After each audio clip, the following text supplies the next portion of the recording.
Creado por Hiro Mashima, Fairy Tail se ha convertido en uno de los referentes del shounen de peleas, mas no por muy buenas razones, siendo criticado por su fanservice, historia con huecos argumentales y un sistema de poder que está enteramente roto, o más bien no existe más allá del poder del guión. Aún así, ¿por qué es tan popular? ¿Qué ha hecho que algo tan supuestamente malo sea tan querido? ¿Son las chicas? ¿La música? La verdad, la respuesta no es tan sencilla. Pero antes, saludos magos guerreros, soy Shadowhacker y no se olviden de darle like, suscribirse y comentar, todo eso nos ayuda mucho. Antes de continuar, tengo que advertirles que este video contiene spoilers de toda la serie de Fairy Tail. Ahora, debo comentar un poco sobre mi historia con esta franquicia y verán, con esta serie en particular, donde a diferencia de muchos otros shounen de combate donde primero veo el anime y de ahí brinco al manga, aquí fue al revés. Empecé a leer el manga cuando Panini lo comenzó a publicar ya hace unos cuantos años y lo leí todo para luego brincar al anime cuando llegó a HBO Max, al menos las primeras temporadas obviamente, por lo que para mí fue interesante ver cómo para mí Fairy Tail tuvo un auge y una caída tan estrepitosa. Pues verán magos guerreros, yo no pienso que todo Fairy Tail está mal o es insulto o lo que sea, y es que la verdad no lo es, pero primero veamos una sinopsis rápida para luego pasar a qué hizo bien, luego mal y bueno, ustedes ya entienden. Fairy Tail básicamente se centra en las aventuras de un gremio de magos en un mundo fantástico, el cual ese gremio se llama pues Fairy Tail, pero en específico se centra en el grupo de Natsu Dragneel y sus amigos, quienes son Happy, Lucy, Grey y la super hermosa y ardiente y candente Erza.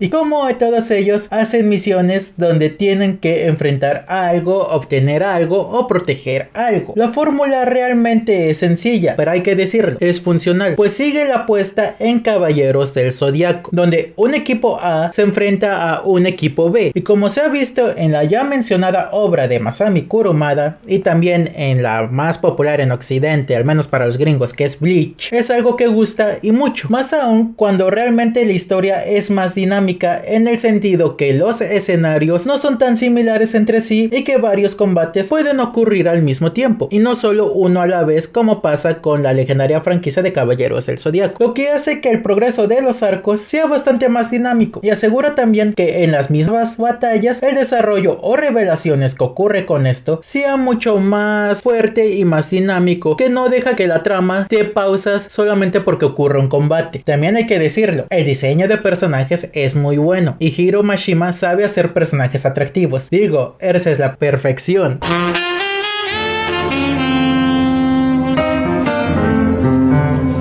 Pero también tiene un muy buen sentido del dinamismo en las viñetas, por lo que las luchas siempre eran dinámicas y su manejo del humor tan random y personajes caricaturescos siempre es divertido, pues aplica mucho el humor visual o salirse por la tangente con cosas humorísticas, cosa que hace que aun si hay personajes muy simples o de una sola nota, estos cuando menos sean divertidos de ver. Quizás sean plásticos o superficiales, pero no te aburre, y eso es algo importante en lo que se refiere a un medio de entretenimiento como los mangas. Otro punto es que cuando quiere, Hiro Mashima puede manipular muy bien las emociones, haciéndote sentir lo que los personajes sienten en un momento indicado, generando momentos agridulces en los finales de ciertos arcos, por lo que sentirás cierta añoranza al acabar un arco que te hará sentir cual si tú mismo hubieras vivido aquella gran aventura y no solamente la leíste por viñetas o en el anime. Un punto que en principio era bueno era el sistema de magia, pues estaba muy vago y eso permitía que muchas veces las peleas recurrían a que los personajes pensaran fuera de la caja. No solo podían ser las técnicas salidas a lo tonto, estas tenían que ser pensadas de modo que contrarrestaran el poder de los enemigos, cosa que le aumentaba interés en las peleas al ver cómo se veían forzados a enfrentarse a enemigos que no peleaban de forma tradicional. Y finalmente, y bueno, esto es exclusiva del anime, la música es genial, de verdad, las melodías son energéticas e icónicas, por lo que porque aun si eres detractor de esta serie, no puedes negar que la música es uno de sus puntos fuertes. Ahora, antes de ver las debilidades, debo de nuevo explicar cómo fue el ascenso y caída de Fairy Tail. Al menos para mí, que no vi el anime hasta terminar el manga. No me spoileé nada, pues lo leía mientras se publicaba, por lo que mi experiencia fue de la forma más pura. Y verán, para mí Fairy Tail inició ok, no era lo mejor, pero tampoco era lo peor. De ahí llegó el arco de la luna y la verdad para mí ahí fue aumentando. Con cada arco se ponía mejor. Los volúmenes me los bebía. En el momento en que salía uno lo compraba y en ese mismo día lo terminaba. Así de fuerte y de enganchado estaba. Resultando así durante varios arcos donde estaba emocionadísimo por lo que ocurría. El arco de la torre, el de Phantom Lord, Fairy Tail contra Fairy Tail. Así hasta el que llegamos a Tenroshima, el cual yo estaba muy emocionado. Mas este terminó y llegamos a los juegos mágicos. De ahí todo se fue para abajo y las debilidades que esta historia tiene empezaron a reslucir, más que nada por su extendida permanencia, pero veámoslas de manera más detenida. ¿Sí recuerdan lo que dije sobre el sistema de magia? Bueno, en una historia de corta o mediana duración está bien, pues la falta de claridad ayuda en eso para sacar cosas más locas, pero eso solo funciona en historias pequeñas. En una historia más extendida, algo de claridad en cómo funciona el sistema de poder es necesario, pues hay que responder de dónde viene, cómo se produce, cómo funciona. Y aquí Hiro Mashima se vio en ese problema, pues o hace un sistema como el Cosmos que tiene reglas básicas que se siguen pero son lo suficiente maleables para juguetear con ellas, o uno muy hermético como el Ki en Dragon Ball, e hizo lo segundo, pero peor, pues no solo se volvió en un duelo de quién tiene más magia, sino que además no es claro de cómo este aumenta más allá de cosas que sirven para el beneficio del guión. Y teniendo enemigos de fuerza tan ridícula, el mangaka se vio obligado a abusar del sacar poderes de las nalgas, donde Natsu de un modo grita y saca más magia y gana, teniendo casos similares con varios personajes en ciertos momentos de la historia. Hablando de los personajes, la verdad es que muchos de ellos tras cierto punto ya no avanzan, no se desarrollan, se hacen más fuertes, pero estos no cambian en su esencia ni evolucionan como seres humanos. Más aún, no añaden detalles que ya no eran necesarios. Estos detalles que nos añaden ya habían tenido una resolución similar, no los modificaron, solo los hicieron más fuertes. ¿Era necesario saber todo lo del papá de Grey? La verdad no, pues él obtuvo una misma revelación con todo eso de su maestra, su historia y su sacrificio. ¿Era necesario todo lo de la mamá de Erza? Tampoco, porque Erza ya tuvo enfrentamiento con sus monstruos del pasado en la saga de la torre. Así ocurre con varios personajes. Es más, siempre se intenta seguir un status quo. ¿Van a estar Yelal y Erza juntos? Deberían. Los dos se quieren y confían uno en el otro. Pero cuando estaban a punto de volverse una pareja, Yelal se hace el autobloqueo y pone un pretexto que es débil, por decirlo menos. Quien tiene uno de los peores tratos en ese aspecto es Lucy, pues ella tiene mucho de nada. Él es el personaje proxy, es decir, quien sirve para hacer las preguntas de nuevos conceptos, pero lo malo es que ya no tiene mucho progreso tras cierto punto. Sigue siendo el proxy y tampoco se hace más fuerte. Tiene unas subhistorias que realmente no pegan mucho y su desarrollo con su familia, aunque bueno, realmente para mí no se sintió trascendental del todo. En lo que es a lo largo de la historia todo ese arco, lo más es la historia con los espíritus celestiales y cómo ella hace amistad con ellos. Eso sí estuvo bien, pero en todo lo demás esta pobre chica no obtuvo gran cosa. Aún así, con todo y todo, el peor de todo en este aspecto es nuestro estelar, Natsu. El tipo no tiene evolución real. No digo que empieza animado y a fuerzas va a acabar serio y amargado, pero se tiene que sentir que el personaje madura un poco, similar a como fue Goku, de cómo era el inicio de la historia y cómo ya era en la saga de Buu. Más con Natsu no hay mucho, y lo malo es que todos los intentos son bloqueados por injerencias del guión, siendo el mayor ejemplo de todo esto todo lo que tuvo que ver con el personaje de Lisana. Verán, cuando este personaje fue introducido, que en el manga fue más tarde que en el anime, se da a entender que ella era alguien muy pero muy importante para Natsu, al punto que todos pensaban que eventualmente ambos se terminarían casando. Es más, cuando se hablaba de ella, nuestro protagonista cambiaba de actitud, se mostraba serio, no quería que con ella se bromeara, era una fibra sensible para él y era fantástico. Mas ¿qué pasa después? El personaje regresa tras el arco de la otra dimensión. ¿Y qué nos trajo? Nada. Básicamente Natsu la ve y le dice: ¿qué onda? ¿Cuánto tiempo? Y se acabó, no hay más. Ojo, no pido que ellos se vuelvan parejita ni nada. Esto es un manga de peleas y obviamente las peleas peleas son más interesantes que el interés romántico. Pero el hecho que nos hayan mostrado que Lisanna era tan importante para Natsu merecía una respuesta adecuada a que regresaran, no un ¿qué hay? Y ya, a lo que sigue. Y eso pasa con muchas cosas, situaciones y personajes. No importa qué pase o si Natsu se enoja un rato, el rato volverá a ser el mismo simplón de siempre. Y eso realmente duele a largo plazo. Otro punto es el abuso de la manipulación emocional. Verán, como mencioné hace rato, Hiro Mashima es bueno en hacernos mover nuestro kokoro, pues sabe muy bien cómo manejar las emociones, cosa clara en los arcos de la Torre del Cielo y el de Fairy Tail contra Fairy Tail, los cuales daban muy bien una mezcla de emociones que gustaban bastante y hacían que se sintiera el peso de los personajes. Lo malo es que ya luego abusó mucho de esto, de la manipulación emocional, y lo peor es que no había consecuencias. Los ejemplos más claros están en la saga de Álvarez, donde varias veces vimos a diversos personajes morir para que al final resultara que no estaban tan muertos del todo, al punto que ya para la tercera vez uno estaba en plan de ya no, hijo.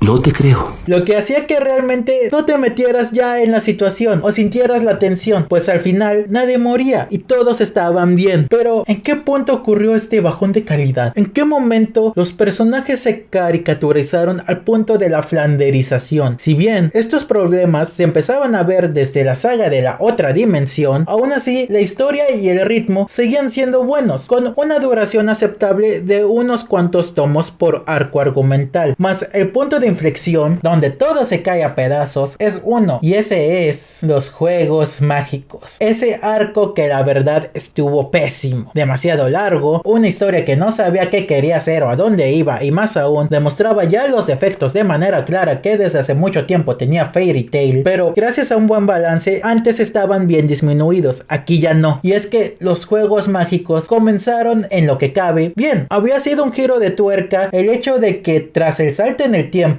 los personajes no eran más fuertes, todo lo contrario, ahora ya las cosas habían avanzado y ellos se quedaron atrás, por lo que incitaba a nuevas y emocionantes cosas para Natsu y compañía, hasta que lo resolvieron de manera rápida y sin importancia. De ahí brincamos a los juegos mágicos en forma, y ay Dios, era malo. ¿Recuerdan el torneo en la saga de Majin Buu ahí en Dragon Ball? Cómo todo estaba mal organizado, personajes que parecían importantes que al final no lo eran, arco o rivalidades que acababan en nada, y era tan poco interesante que se acabó de manera súbita. Pues eso mismo pasaba aquí, pero peor. Había muchos personajes donde vivimos buen desfile de los geniales diseños de Hiro Mashima, pero muchos de estos personajes no eran importantes, quedaban en nada. Muchas rivalidades que empezaban acababan en nada. ¿Para qué veíamos la frustración de Grey o Lucy si al final su arco no acababa en nada, no se resolvía en nada? Muchas peleas eran burdas porque Natsu y los demás ya eran muy poderosos, pero también ocurría algo muy chistoso, en especial con personajes como Ersa, que sufrían del síndrome del falso badass o el síndrome de Vegeta, es decir, se supone que son fuertes y cuando se trata de enemigos sin importancia muestran su poder, pero en combates importantes ocurre que o pierden o ganan muy a fuerzas, quedándose medio muertos. También hay que decir de la historia, cubrió muchas cosas que iba arrastrando, como todo lo de Reventail y todo eso, pero con su conclusión no fue la gran cosa. Y luego hubo algo de viaje en el tiempo y dragones, todo fue muy confuso al final. Recuerdo que incluso ese tomo lo tuve que leer como 2 veces para más o menos entender qué estaba pasando, al punto que cuando este arco terminó me sentí aliviado por ver este final, que se supone que era sencillo y traería la emoción, se convirtió en un caos absoluto y sin forma. También le metieron muchas peleas con personajes que no servían de nada y solamente pausaban la trama. Eran personajes que no servían, alargaban, y como pues el ejemplo más claro son los tipos del gobierno que solamente atacaron a Natsu y sus amigos y ahí se quedaron. No eran necesarios, no eran entretenidos y la verdad desperdicio de diseños. Luego vino un arco insultante pero corto sobre unos sectarios. Digo insultante porque básicamente el objetivo era reunir a la pandilla otra vez, porque por razones extrañas se separó y pues se sintió como de relleno dentro del manga, cosa que es raro en ese tipo de cosas porque no era ni interesante ni emocionante ni nada. Y luego luego vino el arco de los demonios. Ese arco en términos generales sí estaba bien, era interesante y manejaba buen dinamismo en las peleas, pero fue muy cansado. En este momento, por alguna razón, los arcos ya eran enormes, de varios tomos en vez de unos pocos, y la verdad te agotaba. No avanzaban mucho y la tensión en las peleas se diluía, al mismo tiempo que todo llegaba a pausarse. Ya no era dinámico, pero bueno, acabó bien, hasta eso, no estaba mal. Tenía defectos en su longitud, pero siendo un poco más corto, la verdad sí hubiera quedado excelente. Y llegamos con Álvarez, el último, y aquí sí todo se fue al carajo. Verán, ¿les gustó el salto en el tiempo y que la pandilla se separara para luego volverse a juntar tiempo en el futuro? Pues espero que sí, porque aquí lo tendremos otra vez. De nuevo, Fairy Tail se separa y de nuevo se tiene que volver a juntar. Además que ocurre que de por sí los poderes de los héroes ya eran ridículos, pero les aplicaban el clásico: oh sí, se supone que era lo más fuerte del mundo. En verdad es una nada, porque aquí vienen 1,000,000 de enemigos igual o más fuerte que esas cosas que enfrentaste, siendo ahora los Spriggan y Seraph. Aquí los problemas se aumentan porque la saga era increíblemente larga, no era muy interesante, los enemigos, la gran mayoría, eran aburridos y se notaba que Hiro Mashima ya estaba sacándose cosas debajo de la manga, como eso de que Natsu y Seraph son hermanos. Sí, es ridículo, sí, suena estúpido, pero eso ocurre. También muchas cosas dejan de importar, como quién es el maestro del gremio, cosa que realmente me molestó porque se volvió un chiste en sí mismo. Eso sí, debo aplaudir que la forma en cómo derrotaron a Seraph fue innovadora, en el sentido que no fue con una pelea, era imposible ganarle, sino básicamente con el poder del amor, al reunirse con la única mujer que ha amado. Lo malo fue que la verdadera batalla final, que es contra Acnología, pues ya uno está cansado y la verdad era innecesaria. Y pues luego viene la 100 Year Quest, digo, la misión de 100 años o 100 Year Quest, y pues es lo mismo. Básicamente junto a Acnología hay otros dragones igual o más fuertes que hay que derrotar, y yo ya estaba cansado para todo eso. Ahora, todo esto que he dicho suena muy malo, y la verdad en sí lo es. Toda cosa mala en un shounen de peleas lo vas a encontrar en Fairy Tail, pero ¿realmente puedo decir que es una serie terrible? La verdad es que no. Verán, tras terminar el manga, más por obligación que por ganas, pues ya estaba en mentalidad de ya llegué hasta aquí y lo voy a terminar. Estaba en una posición similar a como muchos de los críticos de la obra de Hiro Mashima tienen, criticando todo lo que esta serie hizo mal, y eso fue hasta que un tiempo después la serie llegó con doblaje latino a HBO Max. Ahí decidí ver el anime por primera vez y me gustó. Me encontré a mí mismo divirtiéndome viendo la serie, disfrutando de los personajes y del humor algo absurdo que tiene, emocionándome con las peleas y los impactos emocionales, problemas que tienen que resolver pensando fuera de la caja. Es decir, me reenamoró Fairy Tail. Obvio, no es perfecta, la serie tiene muchísimos defectos y entre más dura la serie peor se pone. Más largo no significa mejor, mas eso no quita que varios arcos hasta antes de los juegos mágicos eran muy buenos, tenían una buena duración y eran dinámicos. Por lo que, en conclusión, si tuviera que comparar Fairy Tail con algo, es con Los Simpson, donde las primeras temporadas son muy buenas, disfrutables y divertidas, mas así como la serie de la familia amarilla, llega cierto momento donde la calidad cae de gran manera, debido a que la serie duró mucho